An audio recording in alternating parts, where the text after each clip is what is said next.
Hoy, may sasabihin pala ako sa'yo. Sabi ko may sasabihin ako. Pero promise mo muna na huwag mo ipagsasabi kahit kanino. Mag-promise ka muna. Sige, eto na, sasabihin ko na.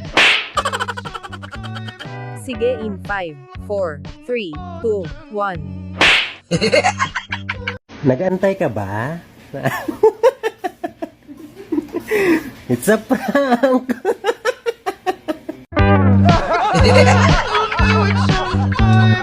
Talo! Mga problema na yan, dahil kahit sa tignan, ay, babae lang yan. Alam ko na alam mong libre maging tanga, pero ang masama dong balak mong araw-arawin pa.